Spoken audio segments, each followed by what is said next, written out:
अस्सलाम वालेकुम। कैसी है मेरी यूट्यूब फैमिली। जैसा कि मैंने आपको कल बताया था कि मैंने मशीन लगाई हुई थी, तो मौसम चेंज हो रहा है, इसकी वजह से जो कपड़े हैं वो खुश्क नहीं हुए थे। तो सुबह मैंने काम वगैरह करके फ्री हुई तो मैंने सबसे पहले कपड़े उतार कर कमरे में रखे।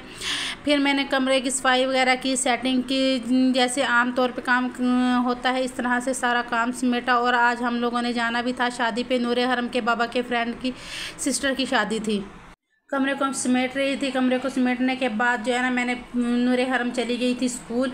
तो मैंने सोचा जल्दी जल्दी काम कर लें, क्योंकि फिर मतलब कि तैयारी वगैरह भी करनी थी। कपड़े भी प्रेस करने वाले अभी बाकी थे, क्योंकि रात को हम आए थे लेट, तो थकावट भी बहुत ज़्यादा थी। तो हम आकर ना सो ही गए थे। और जो हम आए थे ना, कपड़े वगैरह चेंज किए थे, वो भी अभी समेटने वाले थे। तो मैंने सोचा पहले कमरे की सेटिंग कर ली जाए, फिर जाकर वो कमरे की जो सामान है वो समेटूँगी।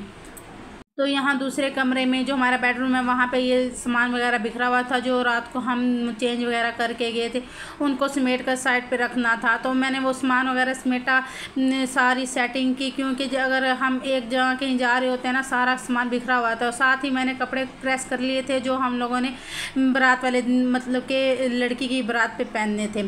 तो वहाँ फाइनली हमारे कपड़े प्रेस हो गए थे और हम पहुँच गए थे वहाँ हाल में शादी पे। तो नूरे हरम गई थी, रास्ते में तो वहाँ ये सोई हुई थी ना, तो अभी खाना वगैरह भी नहीं हुआ था। तो साथ ही नूरे हरम गई थी उठ। तो नूरे हरम ने भी बहुत वहाँ पे इंजॉय किया, और बहुत ही ज़्यादा इंजॉय किया ना नूरे हरम ने वहाँ। और आपको पता है कि जब बच्चे कहीं जाएं और बच्चे वहाँ हों तो वो इंजॉय ज़्यादा ही करते हैं। तो हम जब आ गए थे वापस, तो नूरे हरम और नूरे हरम के बाबा यहाँ लेटे हुए थे। और तो मैं चेंज करने के लिए जा रही थी, कपड़े वगैरह मैंने चेंज किए और साथ ही नूरे हरम को दे दिया था फीडर बना के। तो मैं चेंज करके जब फ्री हुई तो जो मेरा काम रहता था वो मैंने समेटा। नूरे हरम चली गई थी अपनी नानों के घर, तो मैंने नूरे हरम का दूध वगैरह ये सब कुछ अंदर रख दिया था। और साथ ही नूरे हरम के जो फ्रेंड है उन्होंने भेज दिया था सालन और कस्टर्ड वगैरह जो मतलब कि था।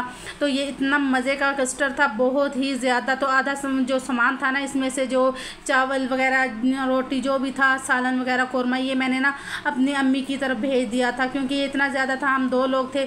तो आज का व्लॉग मुझे यकीन है आपको अच्छा लगा होगा।